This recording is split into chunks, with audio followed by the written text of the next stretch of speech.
Voy a agradecer a todos su puntualidad, conectarse.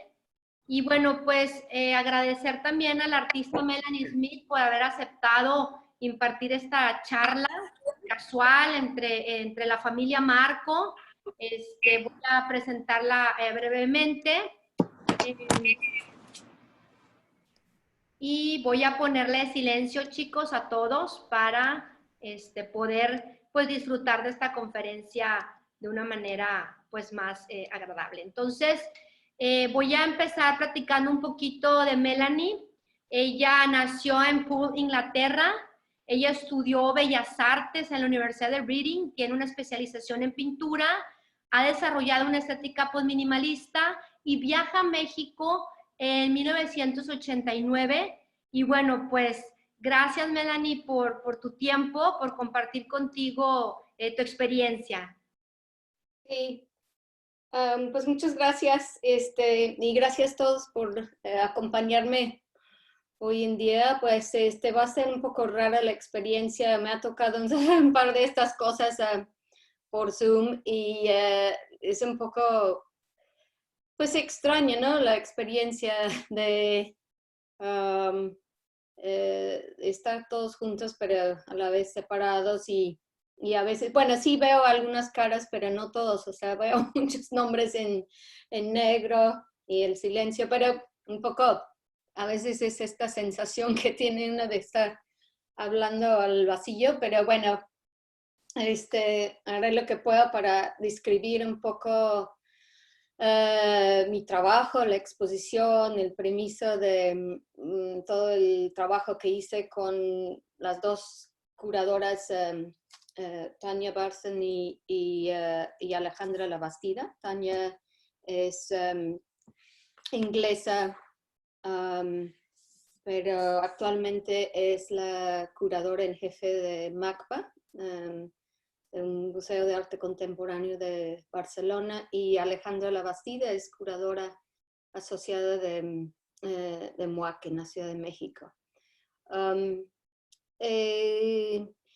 Y la exposición en Marco es la tercera o cuarta sede de esta exposición. Empezó inicialmente en MACBA y luego tuvo como una exposición, bueno, llegó como exposición entre la ciudad de Puebla en el Museo de Amparo y entre el Amparo y MUAC. Y ahí Alejandra, Tania curó la parte en Barcelona y luego Alejandra y yo trabajamos para México, bueno, México principalmente, al Amparo, MUAC y Marco. Y la exposición o exposiciones de MUAC y Amparo tuvieron como una premisa un poco distinta porque abrieron el mismo día en los dos lugares, y hice una pieza, un video por medio de Skype, webcams, un performance en vivo que se transmitía desde el Amparo hacia el MUAC. Entonces, Alejandro y yo construimos como la idea era como conectar de alguna manera la experiencia entre los dos lugares. Más bien había la obra más vieja, digamos, de los 90s, principios de 2000 en el Amparo, y obra nueva y obra que no había visto tanto en la Ciudad de México en el MUAC. Entonces hicimos una especie de conexión en vivo a través de unas mirillas entre las dos exposiciones. Ahora, para como tercer sede en Monterrey, las mirillas desaparecieron, pero sí hice una edición de esa pieza que hice en vivo entre MUAC y Amparo. Hice una nueva edición para la exposición en Marco. Tengo, creo, una relación, creo, bastante larga con la ciudad de Monterrey. Mi primera experiencia fue exponer la pieza de Green Lush, creo que fue en 98, en la Bienal de Monterrey de 98. Y he regresado varias veces, bueno, entre la Bienal de FEMSA, una exposición curada por la inglesa Anne Gallagher y Tobias Ostrander, Sodio y Asfalto. No sé si ustedes tienen, no sé, como recuerdo de esa exposición. Y no sé, pues varias charlas y oportunidades de exposiciones y tal. Entonces ha sido como, diría, como una relación estrecha con Monterrey. Y bueno, pues también la producción, también a distancia, a través de webcams, una pieza que hice que se llama Skype, o Skype, para la Bienal de FEMSA. Pues entonces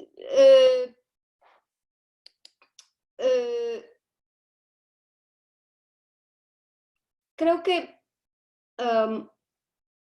voy a como ir y venir un poco entre las diapositivas. Creo que no las voy a pasar cronológicamente, sino quizá hablar primero de la premisa curatorial de la exposición en general. Mi obra abarca muchos medios, como no sé si ustedes saben, pero estudié la pintura en Bellas Artes. Entonces, siempre he tenido ese como recuerdo o una especie de, no sé, fantasma, por decirlo, en la cabeza de la pintura o el cuadro pictórico, el marco pictórico. Yo estudié en los 80s, entre 84 y 88. Entonces, para mí, la abstracción y en particular el minimalismo era algo que nos enseñaban, no solo nos enseñaban en la escuela, pero que tenía yo como muy, muy presente, quizá de cómo construir mi mundo artístico, ¿no? A través de la superficie, del entendimiento no sé, del material, o sea, de reducir, ¿no? Los elementos a un cierto abstracción siempre. Y cuando llegué a México, esa noción, creo, de la abstracción se dio como un giro de 180 grados porque pues topado con todo el barroquismo de México, de las calles, de la presentación de los objetos, de su historia, de la arqueología y de lo social, ¿no? En México, esa interacción social que para mí era pues totalmente nueva. Entonces me hizo como revisar muchas cosas en mi formación. Y una de esas preguntas era cómo reinterpretar la idea de la abstracción, o qué sentido realmente tenía para mí trabajar la superficie como una idea como de una superficie impenetrable o una superficie que representaba, no sé, si pensamos en el cuadro como abstracto, como como una ventana, cómo ver a través de la ventana, no sé, un cierto espiritualismo en la naturaleza. Entonces, llegando a la Ciudad de México, pues todo eso como ya no, de cierto modo ya no tenía sentido para mí. Entonces yo creo que mucha de la obra que he construido desde entonces tiene que ver con el marco pictórico en su sentido abstracto o conceptual y cómo siempre, cómo le doy la vuelta, cómo veo lo que hay atrás del marco o alrededor del marco pictórico. Y eso se da en distintos niveles y en distintos formatos. Entonces, cuando estaba platicando con Tania de cómo podríamos hacer una exposición de mi trabajo, pues no tenía sentido realmente hacer una cronología de mi trabajo, porque mi trabajo siento es un poco como una especie de pastel, por decirlo, un pastel redondo donde como voy desde un cierto núcleo hacia afuera, construyendo como una especie de espiral de asociaciones, ¿no? O constelaciones de asociaciones. A través del color, de la abstracción, de mi relación con lo urbano, la naturaleza, escalas de la arqueología, etc., ¿no? Entonces, lo que decidimos hacer era trabajar como por núcleos. Y la exposición está diseñada de tal manera que esos núcleos uno podría como ir descubriendo cualquier de esos núcleos que son la escala, la abstracción, el color, la naturaleza, el cuerpo, arqueología y urbana. Creo que he dicho demasiados, pero básicamente esos. Entonces la idea era entrar en cualquier de las salas de la exposición, empezando por donde, bueno, obviamente tiene un principio y un fin, pero teóricamente uno podría entrar en cualquier de esas salas y toparse con cualquier de esos núcleos. Es decir, por si estás en color, verías un poco la cuestión de escala, como vemos aquí claramente en esta imagen de la toma aérea de la Ciudad de México, o con la arqueología, con el cuerpo, o hasta con naturaleza. Y la exposición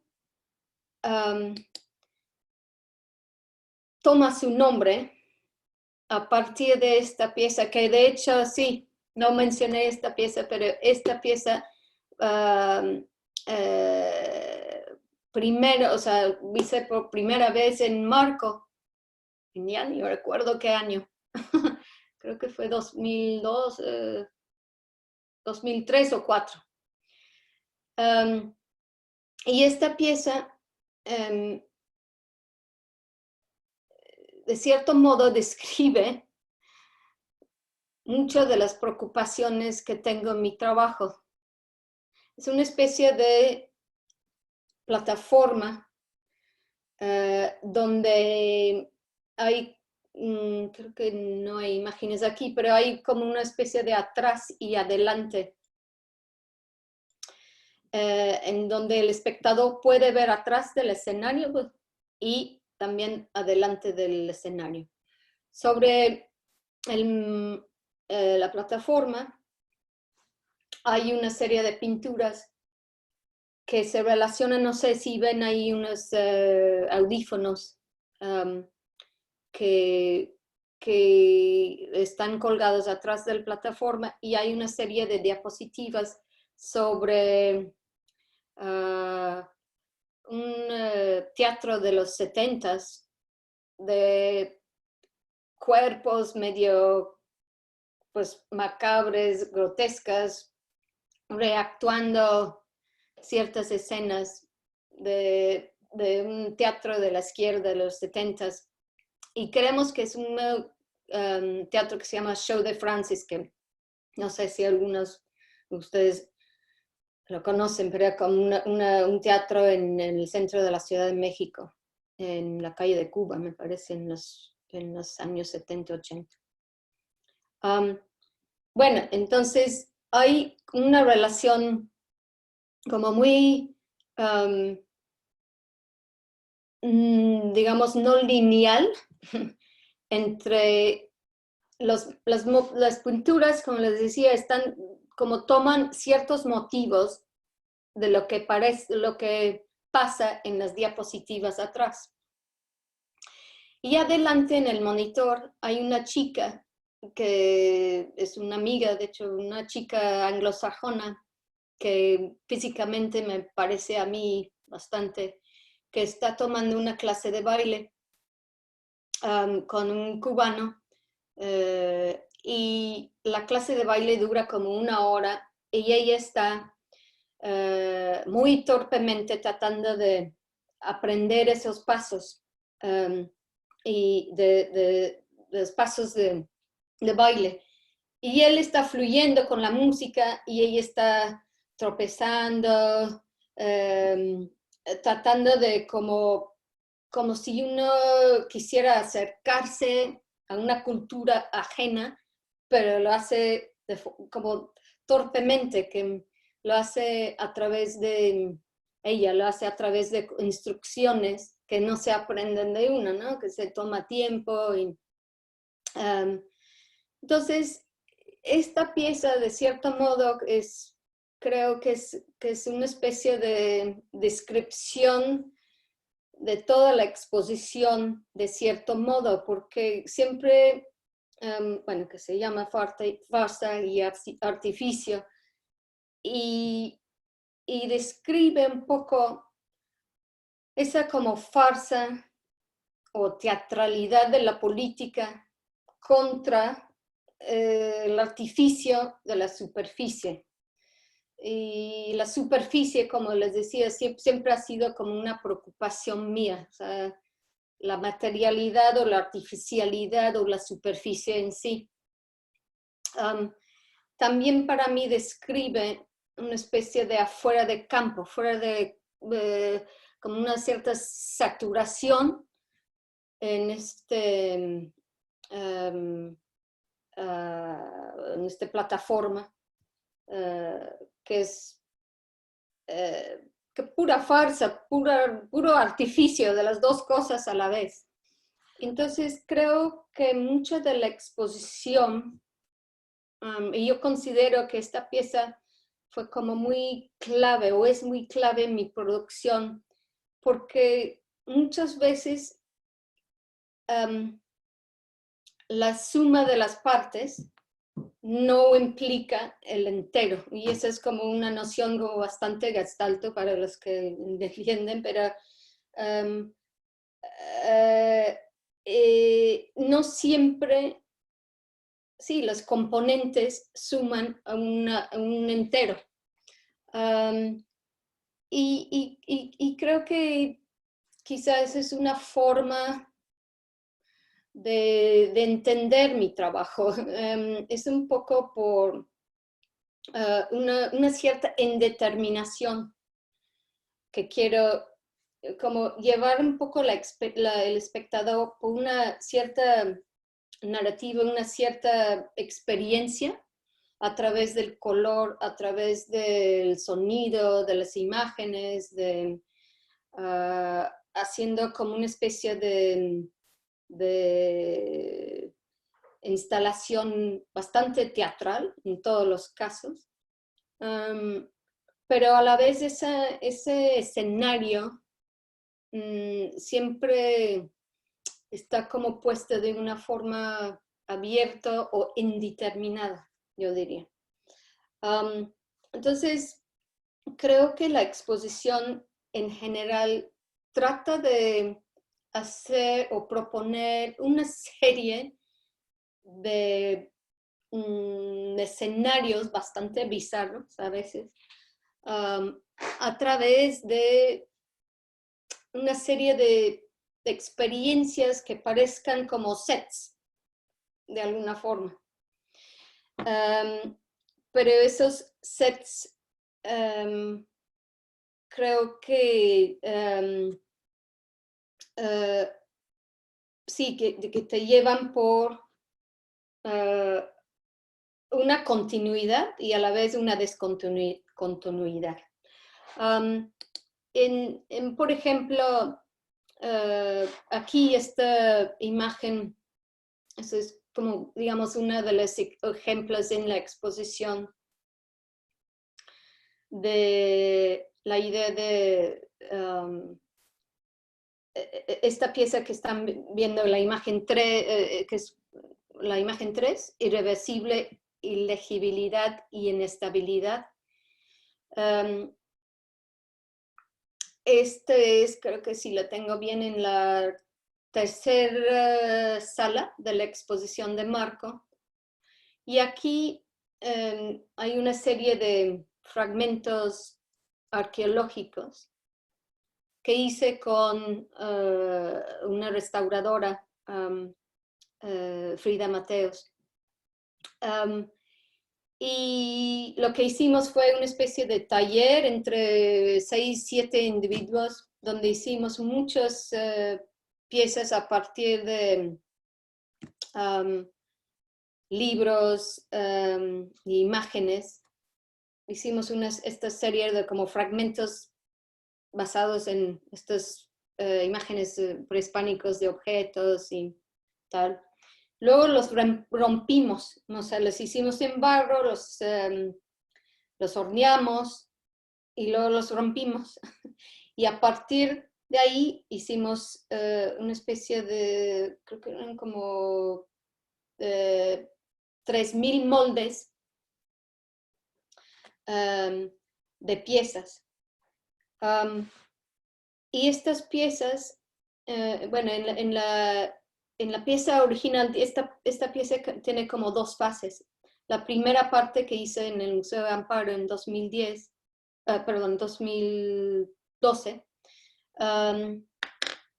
fue como una especie de performance en donde estas piezas que ven aquí como una especie de set, como si fuera un taller de arqueología, y donde normalmente estos talleres se usan como para la investigación de los fragmentos, porque probablemente, como ustedes saben, los tepalcates siempre están usados como para investigar, no normalmente como para lugar de exposición en museos. Entonces era como jugar mucho con la idea en esta pieza de lo que está, digamos, en el cuarto de atrás o atrás del escenario, poner ese escenario adelante, ¿no? Como experiencia expositiva. Entonces, en la primera fase de esta pieza, hice como una especie de performance donde 2 o 3 restauradores estaban haciendo como nuevas clasificaciones con los distintos tepalcates, como clasificaciones sin sentido, poniendo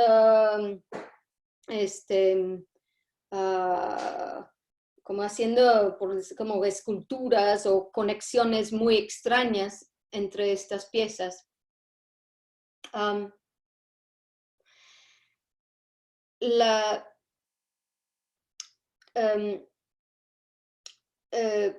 La premisa de la restauración, cuando uno está restaurando un objeto, hay 3 premisas básicas, y eso es que tienes que hacer el objeto que estás restaurando estable, legible y reversible. Es decir, que tienes que poder deshacer tu objeto en el tiempo por si habría que reconstruirlo históricamente en algún momento en el futuro para reconstruirlo de nuevo, ¿no? Entonces, Frida y yo estábamos jugando mucho con la idea de una nueva clasificación, con la posibilidad, como la pieza se llama, irreversible, ilegibilidad y inestabilidad, como jugar con todo esto, la antítesis de la restauración clásica, ¿no? Era como de deshacer un cierto como historia lineal de la arqueología. Y aquí vemos en estas, digamos, estas tres imágenes que están en la pantalla, como un ejemplo que yo diría de cómo esta experiencia a lo largo del recorrido de la exposición, de diferentes ejemplos de escala, o diría también al mismo tiempo de cuerpo, porque aquí vemos, bueno, una imagen, una toma aérea que es una pieza de 2002 mía, de ese como macrocosmo, microcosmo, que es la Ciudad de México o cualquier ciudad grande, como esa ciudad de la vez vuelve como un cuerpo entero, y como esas cuestiones de escalas inevitablemente acaban en una cierta fragmentación, que podríamos ver una fragmentación histórica que se podría, digamos, entender en esta pieza de la fragmentación arqueológica. Y en la tercera imagen, que es María Elena, es un video que hice en el desierto de Atacama, que habla de la excavación de los minerales, los potasios, los sodios en el desierto de Atacama. Esta pieza habla realmente de esta relación, digo, yo diría como vertical, entre el universo y como la excavación geológico en la región.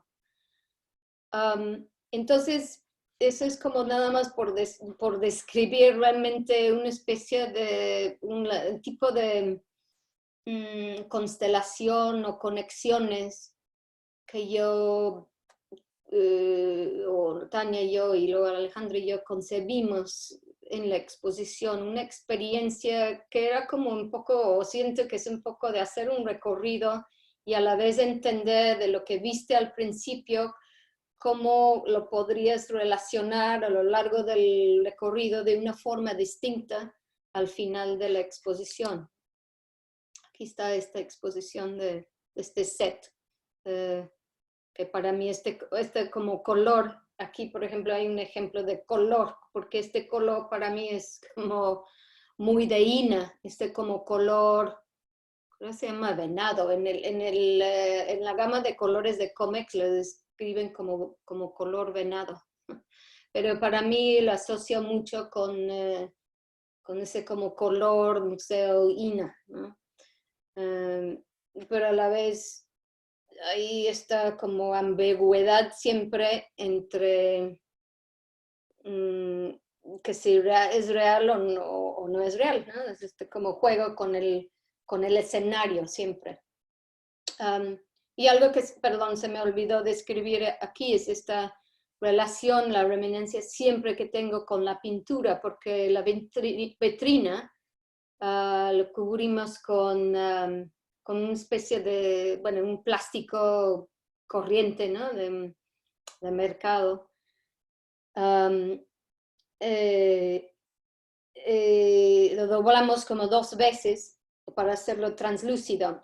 Entonces, cuando ves la vitrina, que bien podría ser para mí una especie de marco pictórico, no vemos exactamente qué hay adentro, no vemos qué hay atrás. Hay unas piezas como unos fragmentos, unos tepalcates, de repente un brillo de oro que resalte, pero que no entendemos exactamente qué hay atrás, qué es esa historia, qué hay atrás de ese como velo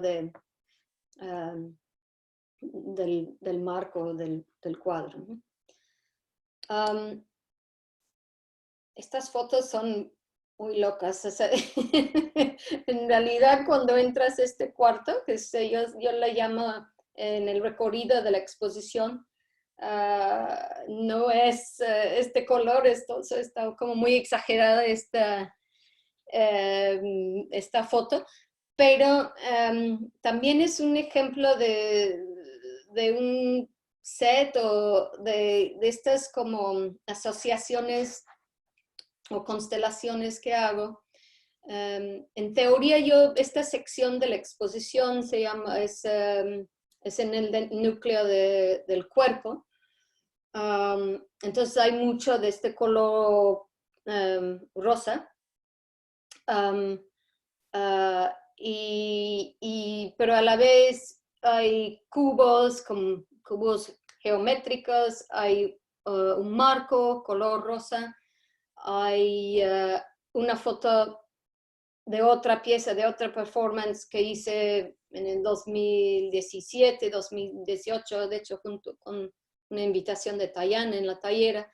Entonces es como una mezcla de objetos, de formas aberrantes, como formas extrañas, corporales, de cosas que podríamos, o fragmentos que podríamos identificar como cuerpos.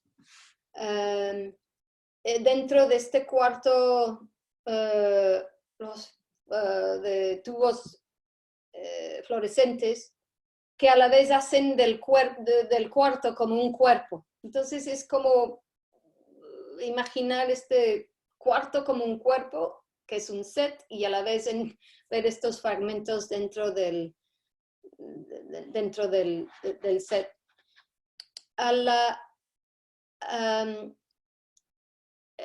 Y en la esquina de este cuarto está un monito pequeño con esta pieza bulto, que ven aquí, 2011, que es también para mí una especie de cuerpo desconocido, que nadie sabe qué es, que esta es una pieza que hice en Perú, en Lima, en 2011, 2010, 2011. Y es una historia de una especie de fardo funerario,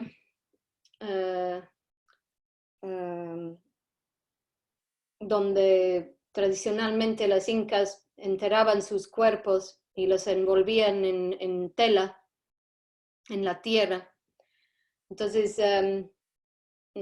para mí el bulto es una especie de identidad desconocida, un cuerpo contemporáneo en rosa plástica, como que se atraviese toda la ciudad, va a sitios arqueológicos, va a escuelas, va a la casa de un coleccionista, va a restaurantes, y va en como forma circular en todos estos lugares, y está como intercambiado por gente. Nadie quiere este bulto, pero nadie sabe qué es. Entonces es esta cuestión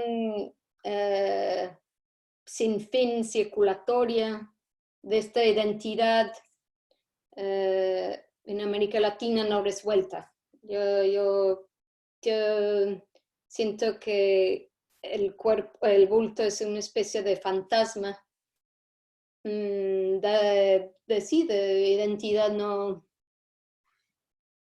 resuelta. Y aquí claramente, o sea, bueno, no claramente, pero para mí siento que algo claro. Vemos esta pieza Orange Lush, también, que es una pieza muy vieja, ¿no? 94, que también es una especie de mostrario de, como en México reconocemos bien esos mostrarios de tiendas, de ferreterías, de, no sé, cualquier de estas tiendas en el centro, hasta en el centro de Monterrey, también estos mostrarios de materiales que van desde los más grandes hasta los más chicos. Entonces esta Orange Lush era para mí como una especie de describir un poco este mundo arqueológico del presente, ¿no? Bueno, hablo de ese presente de 94, eso fue como una de mis primeras reflexiones llegando a la Ciudad de México. Entonces, era como describir estas cosas que para mí tienen una relación corporal de una forma, vísceras, tubos, globos, estas como salvavidas o pelotas, que tienen una especie de relación con el cuerpo y ponerlas dentro de un marco.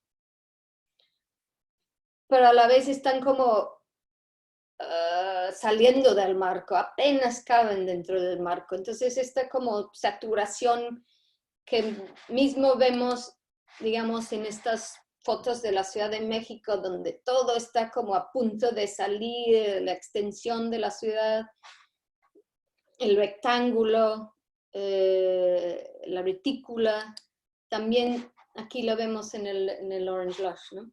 Aquí hay una mejor foto. Y hablando de esta cuestión del color, como uno de los núcleos de la exposición, pues sí, aquí hay como otro ejemplo de cómo voy como haciendo asociaciones de formas y colores y temas, ¿no? Sí, por un lado tenemos como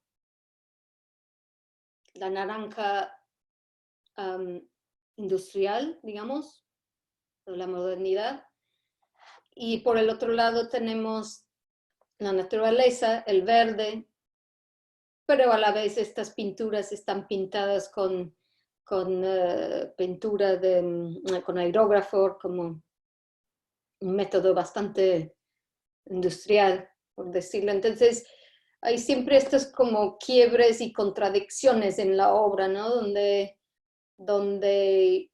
hay una constelación entre forma y superficie y concepto, ¿no? Y bueno, aquí, bueno, esta es la pieza de Green Lush que yo les decía que hice para la Bienal de Monterrey en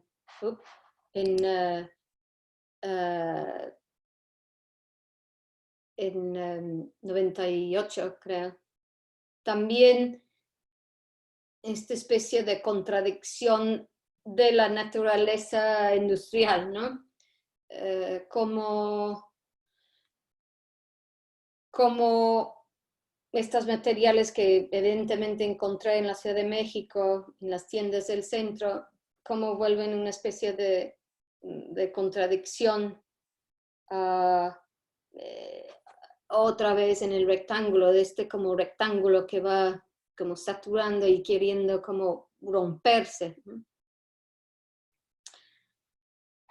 Y la pieza que ven en el lado derecho, que es una pieza también de los principios de los 90 que hice con Francis Alice, que es una especie de pasillo, representa un poco esta sensación de tianguis que uno tiene cuando atraviesa estos como puestos de mercancía, la sensación corporal que te dé cuando estás atravesando todo lo plástico y lo industrial, ¿no? Una sensación de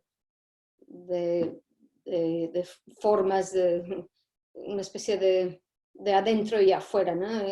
Lo que a mí me produce corporalmente está como externado, ¿no? en este pasillo. Perdón, es que estoy todo al revés, pero aquí están, está ahí como otras vistas de farsa y artificio. Um, el, um, bueno, para hablar un poquito de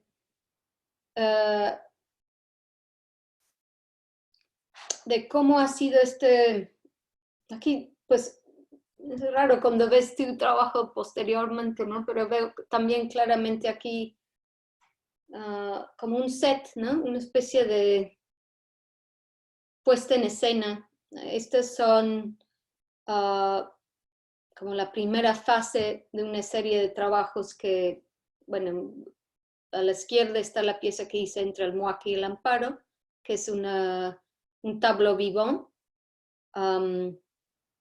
que es a partir de un cuadro de William Blake, El Círculo de las Leucosas, que representé en 3D con como los distintos cuerpos y que filmé de lejos desde el Amparo. Entonces hay siempre esta relación entre los 3D y 2D. Había un pintor que estaba como llenando el fondo del cuadro, como una especie de mural de fondo. Y de cierta forma, creo que estas piezas, la de la izquierda y la derecha, que es una especie de un tableau vivant del jardín, no sé cómo lo dices en español, pero bueno, del jardín bueno, del Bosco, es jardín de las... Jardín de las Delicias. De las Delicias, perdón, sí, sí, sí. Y aquí creo que hay una especie de preocupación que viene desde esa plataforma de farsa y artificial por lo aficionado, ¿no? Esto es como algo como fake, falsa, una como, eh, como barato, una cosa de trabajar con kitsch o, o como escenarios que sí, que no son profesionales. Hay como una especie de interés que siempre he tenido ahí, que creo que mucho tiene que ver con un cierto sentido de humor inglés.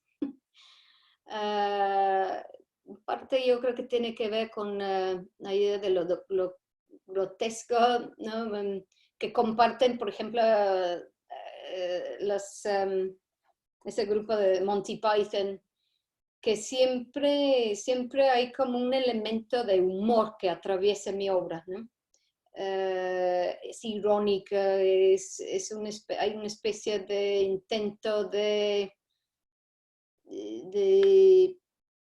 sí, de crear esos escenarios que son efímeras o que son precarias de alguna forma. Y ahora que lo veo más adelante, creo que viene realmente como de un cierto surrealismo o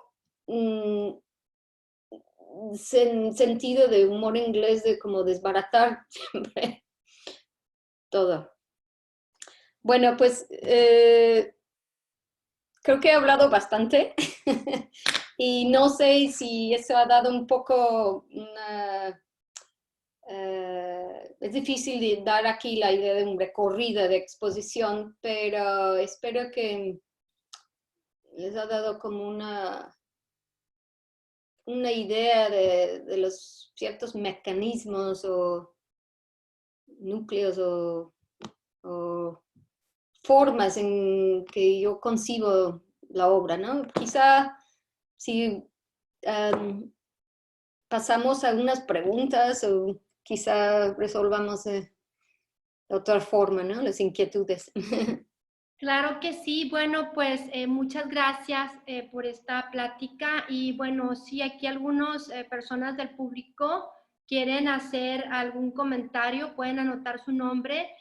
Olga Ramírez, voy a activar tu micrófono para que puedas hacer tu comentario. Hola, Olga, ¿sí me escuchan? sí. Buenas tardes. Yo tengo una pregunta. ¿Por qué decidiste venir a México? Ya vimos que México cambió completamente de tu formación Mm. artística en la pintura, como comentabas, pero ¿por qué decidí venir a México habiendo tantos lugares en el mundo? ¿Por qué acá con nosotros? Pues mira, yo creo que fue un poco al azar, o sea, había, yo cuando estudié en la universidad, había un grupo de amigos míos que tenían relación con otro grupo en el Winchester, un colegio de arte Winchester.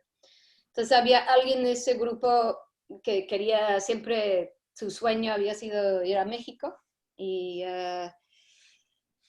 y nosotros, bueno, él tenía este plan de ir a hacer como una especie de residencia durante 6 meses, una residencia de propia iniciativa, nada formal, sin ninguna invitación de parte de una institución ni nada.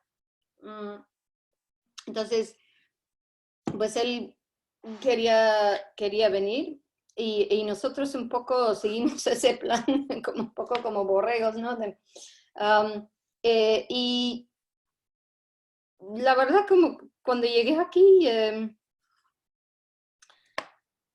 pues siento que rompió todas mis expectativas México. O sea,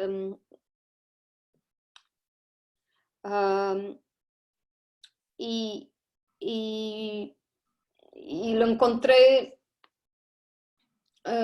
fascinante, a veces difícil, dura, pero a la vez de inmediatamente hay ciertas cosas que me atraparon de México. Y yo creo que uno de ellos fue esta como forma de vivir que hasta la fecha encuentro como muy, muy interesante, o sea, de concebir la vida de una forma muy distinta, ¿no? Y honestamente no había por qué quedarme en México, digo, en Inglaterra, o sea, esto fue que 89, entonces eran como los últimos años de Thatcher. Inglaterra era como, pues, un panorama bastante negativo, no había como mucha posibilidad como artista de, no sé, de realmente ser artista. Entonces, para mí, no sé, fue como una forma de convivir aquí que me llamó mucho la atención de cómo los artistas concebían el arte. O sea, todavía hay muchas cosas que pues hasta la fecha me llaman la atención, ¿no? Muchas gracias, Olga. También Carmen González, ella tiene una pregunta y bueno, dame oportunidad de activar su micrófono. Carmen, adelante con tu pregunta, gracias. Okay. No, nada más en los murales vivos, que dijiste tableau vivant, el primero, ¿en qué referiste la pintura? Porque el segundo dijiste que la había referido al Jardín de las Delicias. Sí, la que en la pantalla, lo que estamos viendo ahorita a la derecha, en la oreja, eso sí es el Jardín de las Delicias. Ajá. Del Bosco, y a la izquierda es el círculo de los lujuriosos. Lujuriosos. de William Blake. Ah, ok. Y de hecho esto no es pintura, es una ilustración. William Blake, sí, claro. Y yo creo que en las dos cosas,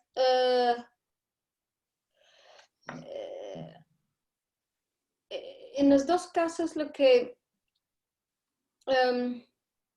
Intentas. lo que intento hacer es como, yo los llamo, no los llamo performance, yo los llamo como activaciones. En ese sentido, lo que estoy haciendo es como, yo diría como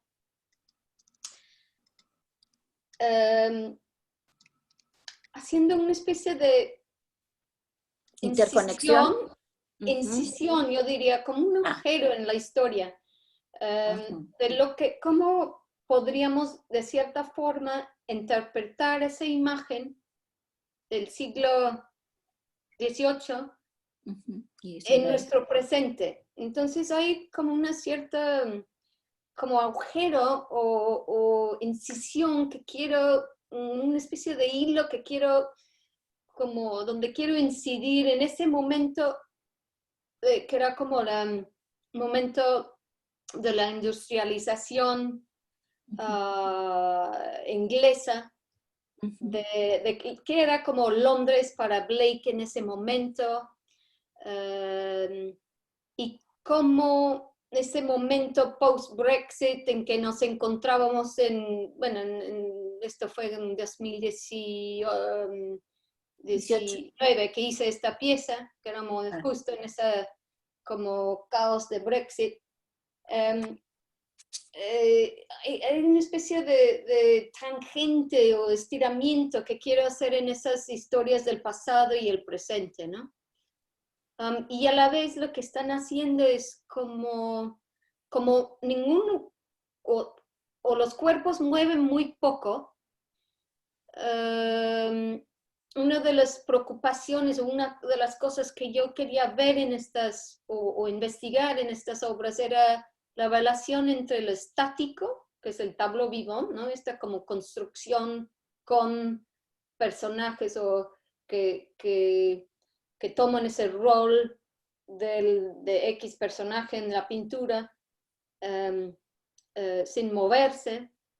Esa relación entre lo estático de la pintura y el como movimiento de la imagen. Entonces, lo que hice con en estas piezas era como grabar con varias cámaras de vigilancia, de hecho, en distintos ángulos y reproducir esta imagen de la escena en su totalidad en el otro lado de estas, en el caso de la derecha, habían como 9 monitores que podías ver en vivo, o como fragmentada, de lo que estaba como pasando en la escena en su totalidad, en estos distintos fragmentos en la cámara. Me acordé de las... Lo mismo pasaba en el caso de la pieza de Blake, pero a larga distancia. Perdón. Me acordé de los performances o las películas de Andy Warhol, que se tomaba no sé cuántas horas llevando la cámara durante un instante, pero aquí tú lo que haces es a través de 9 monitores estar interconectando los movimientos de esta escena de artificio, según me... Claro. Sí, hay como varias, como cosas que estoy como, cuando digo, como casi siempre en mi trabajo hay como 2 fases, ¿no? Este momento performática y luego lo lleva a un momento fílmico. En realidad lo que estoy tratando de hacer en muchos de estos casos es hacer un video o un filme, ¿no? Pero uso como una especie de escenificación entre lo estático, o yo llamaría lo pictórico, y lo fílmico, para crear estos filmes, ¿no? Y siempre realmente no pasa nada, es una construcción de lo estático en donde no hay acción, ¿no? Sí, muy a lo Warhol en ese sentido, ¿no? Si pensamos en su película de Sleep, ¿no? Donde filma a alguien, no sé, X horas, alguien durmiendo, ¿no? No hay acción. Claro. ¿No? Muchas gracias, Carmen. Melanie, si te parece bien una última pregunta, ya que estamos pues en el tiempo, quiero invitar a Luis Frías a hacer su comentario. Gracias, Luis. Sí. Hola, buenas tardes, gracias a todos. Hola. Quería ver si podíamos hablar un poquito más de los conceptos de farsa y artificio. Sí.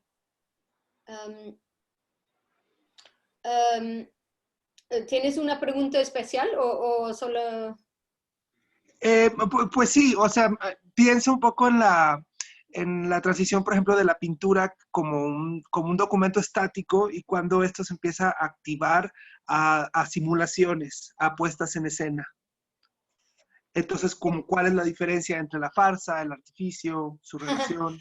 Sí, es que yo creo que para mí esos dos términos son como intercambiables. Um, mm, y ahí un poco está la contradicción, digo, ese como, sí, contradicción que se quiebra o se desdobla en mi obra, ¿no? ¿Cuál es cuál? Um, obviamente, o sea, en primer lugar podríamos pensar en la farsa política, ¿no? Y esas, no sé, como construcciones escénicas, ¿no? O la política como escenario.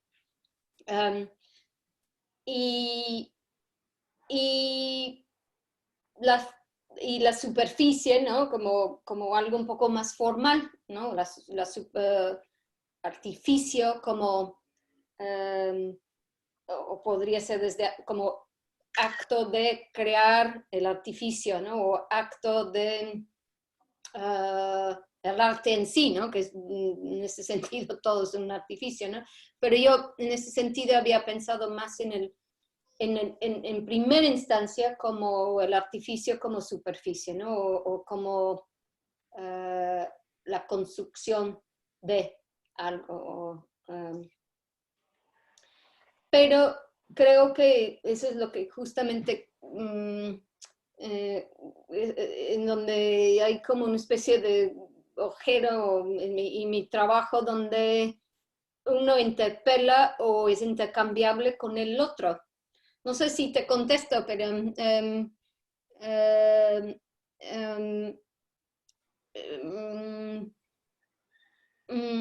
el caso de estas piezas que estamos viendo en la pantalla,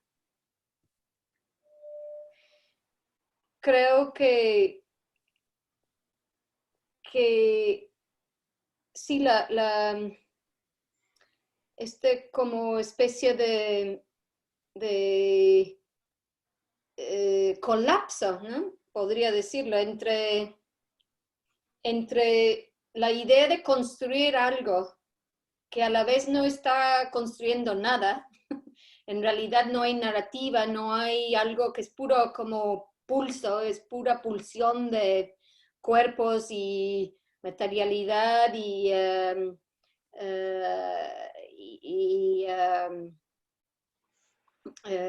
escenificación, porque en realidad, te digo, no se está construyendo una escena en sí, una narrativa, grande narrativa de la modernidad en sí. Creo que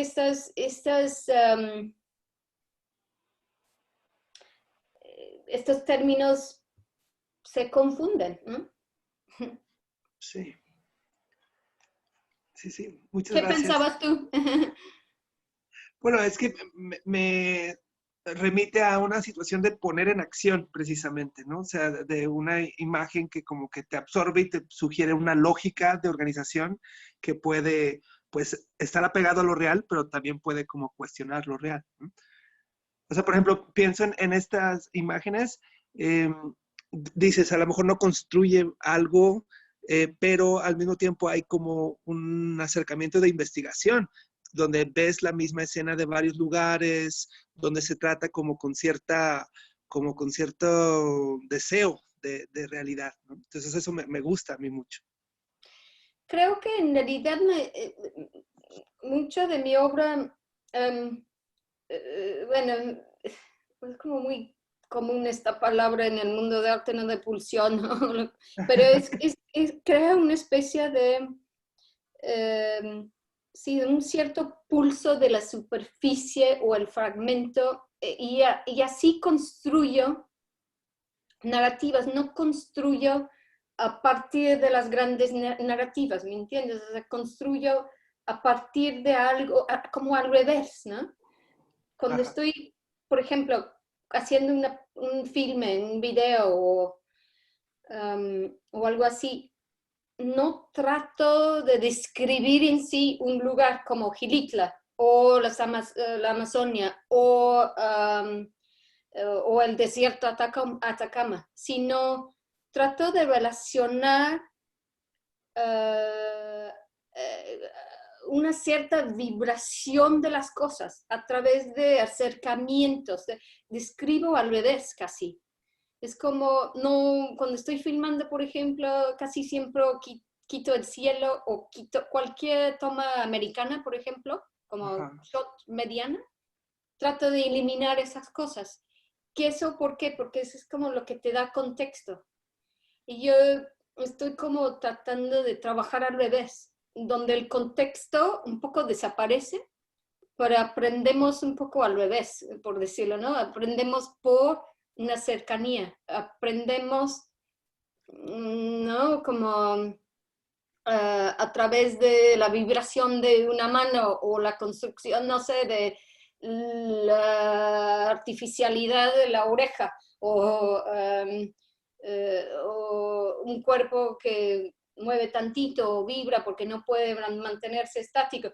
Y eso es lo que va construyendo de cierta forma mis historias. O sea, son como historias al revés, ¿no? Y ahí creo que donde está esta cuestión de escala, ¿no? No trato de hacer la gran narrativa, sino quebrar y hacerlo desde otro lugar, ¿no?